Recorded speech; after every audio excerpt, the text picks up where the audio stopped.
ಆಜಿ ಮಸಾಲ. ಎಂತ ಅಡಿಗೆಯ ರುಚಿಯಾಗೋ ರಹಸ್ಯವು 20 ರೂಪಾಯಿ. ವೀಕ್ಷಕರೇ, ನಾವು ಪ್ರತಿನಿತ್ಯ ಆರಾಮದಾಯಕವಾಗಿ ಜೀವನ ಸಾಗಿಸೋದಕ್ಕೆ ನಮಗೆ ಒಳ್ಳೆ ಕುಡಿಯೋ ನೀರು ಬೇಕು, ಒಳ್ಳೆ ಗುಣಮಟ್ಟದ ಆಹಾರ ಬೇಕು, ಜೊತೆಗೆ ಒಳ್ಳೆ ಗಾಳಿ ಬೇಕು.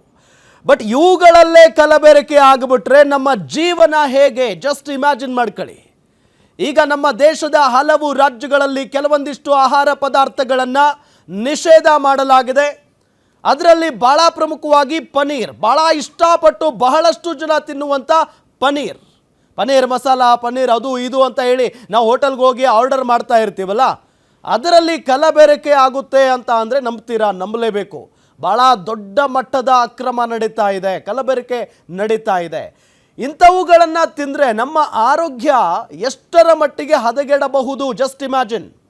ಸೊ ಹಾಗಾಗಿ ಇದರ ಬಗ್ಗೆ ಈಗ ಸರ್ಕಾರಗಳು ಕ್ರಮವನ್ನು ತೆಗೆದುಕೊಳ್ತಾ ಇರೋದು. ಅದರಲ್ಲೂ ಭಾರತೀಯ ಆಹಾರ ಸುರಕ್ಷತೆ ಮತ್ತು ಮಾನದಂಡಗಳ ಪ್ರಾಧಿಕಾರ ಭಾಳಷ್ಟು ಎಚ್ಚೆತ್ತುಕೊಂಡಿದೆ.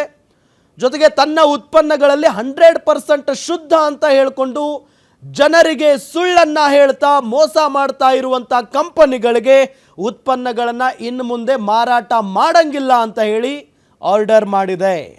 ಜೇನುತುಪ್ಪ ಪ್ರತಿನಿತ್ಯ ನಾವು ಇಷ್ಟಪಟ್ಟು ತಿನ್ನುವಂಥದ್ದು ಜೇನುತುಪ್ಪ, ಜೊತೆಗೆ ತೆಂಗಿನೆಣ್ಣೆ, ಎಳ್ಳೆಣ್ಣೆ, ದೇಸಿ ತುಪ್ಪ, ಜೊತೆಗೆ ಪನೀರ್, ಹೀಗೆ ಹೇಳ್ತಾ ಹೋದರೆ ಸಾಕಷ್ಟು ಲಿಸ್ಟ್ ಇದೆ. ಇದೆಲ್ಲದರಲ್ಲೂ ಕೂಡ ಕಲಬೆರಕೆ ಮಾಡ್ತಾ ಇದ್ದಾರೆ. ನೋಡಿ, ನಿಜವಾದ ಪನೀರ್ ಯಾವ ರೀತಿಯಾಗಿ ತಯಾರಾಗುತ್ತೆ? ಹಾಲಿನಿಂದ, ಶುದ್ಧ ಹಾಲಿನಿಂದ ತಯಾರಾಗುತ್ತೆ. ಬಟ್ ಕೆಲವು ಕಡೆ ಫಾರ್ಮ್ ಆಯಿಲ್ನಿಂದ, ಜೊತೆಗೆ ಸ್ಟಾರ್ಚ್, ಹಾಲಿನ ಪುಡಿ, ಹೀಗೆ ರಾಸಾಯನಿಕಗಳನ್ನು ಬಳಸಿ ಪನೀರನ್ನು ತಯಾರು ಮಾಡ್ತಾ ಇದ್ದಾರೆ. ಇದರಿಂದ ಭಾಳಷ್ಟು ಜನರ ಆರೋಗ್ಯ ಹಾಳಾಗಿ ಹೋಗ್ತಾ ಇದೆ. ಈಗಾಗಲೇ ನಕಲಿ ಹಾಲಿನ ಉತ್ಪನ್ನಗಳ ಬಗ್ಗೆ ಮಹಾರಾಷ್ಟ್ರ ಕೂಡ ಸಮರ ಸಾರಿರೋದು. ಜೊತೆಗೆ ಗುಜರಾತ್ನಲ್ಲಿ ಅನ್ಲಾಗ್ ಪನೀರ್, ಚೀಸ್, ಬೆಣ್ಣೆ ಇದೆಲ್ಲವನ್ನು ಕೂಡ ನಿಷೇಧ ಮಾಡಲಾಗಿದೆ. ಸೊ ಇದೆಲ್ಲದರ ಬಗ್ಗೆಯೂ ಕೂಡ ನಾವು ಚರ್ಚೆ ಮಾಡ್ತಾ ಹೋಗೋಣ. ಇದೇ ಈ ಹೊತ್ತಿನ ವಿಶೇಷ ಕಾರ್ಯಕ್ರಮ. ಏನು ತಿನ್ನೋದು ಶಿವ? 100% ಕಲಬೆರಕೆ. ಚರ್ಚೆ ಆರಂಭ ಮಾಡೋದಕ್ಕೂ ಮೊದಲು ಒಂದು ಬ್ರೇಕಿಂಗ್ ಅಪ್ಡೇಟ್ ಇದೆ. ಈ ವಿಚಾರಕ್ಕೆ ಸಂಬಂಧಪಟ್ಟಂತೆ ಗಮನಿಸ್ತಾ ಹೋಗೋಣ.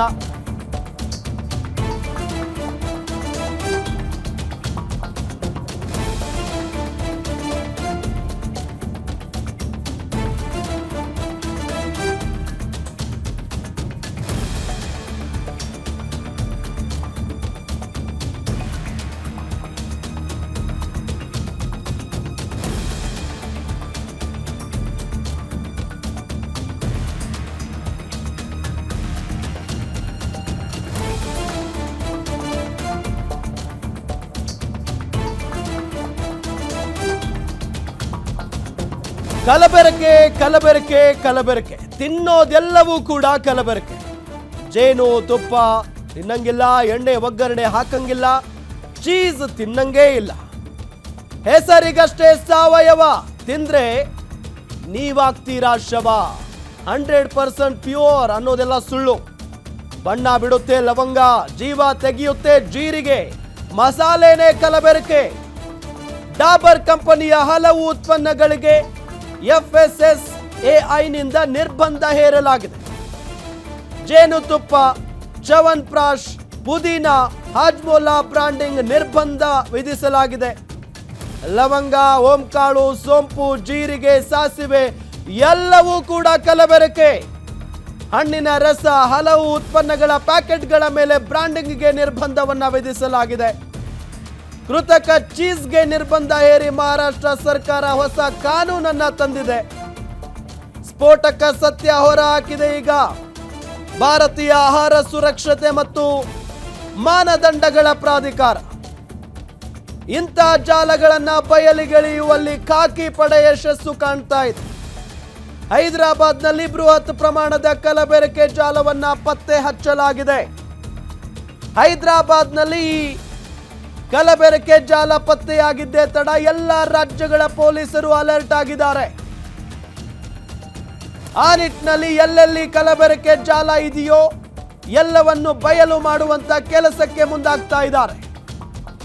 ಬಟ್ ಈಗಾಗಲೇ ನಾವೇನೆಲ್ಲ ಆಹಾರ ಪದಾರ್ಥಗಳ ಹೆಸರುಗಳನ್ನು ಹೇಳಿದ್ವು ಎಲ್ಲದರಲ್ಲೂ ಕೂಡ ಕಲಬೆರಕೆ ಆಗುತ್ತೆ ಅಂತ ಅಂದ್ರೆ ಜೀವನ ಮಾಡೋದು ಹೆಂಗೆ ಸ್ವಾಮಿ? ಏನಪ್ಪ ತಿನ್ನೋದು ಅಂತ ಹೇಳಿ ಜನಸಾಮಾನ್ಯರ ಪ್ರಶ್ನೆ ಮಾಡಬೇಕಾಗುತ್ತೆ. ಪನ್ನೀರ್ ಎಷ್ಟು ಜನ ಇಷ್ಟಪಟ್ಟು ತಿಂತಾರೆ? ಮಕ್ಕಳಿಂದ ವಯಸ್ಸಾದವರ ತನಕ ಪನ್ನೀರನ್ನ ಇಷ್ಟಪಟ್ಟು ತಿಂತಾರೆ. ಯಾವ ರೀತಿಯಾಗಿ ಕಲಬೆರಕೆ ಮಾಡ್ತಾರೆ ನೋಡಿ, ಪೊಲೀಸ್ನವರು ತೋರಿಸ್ತಾ ಇದ್ದಾರೆ.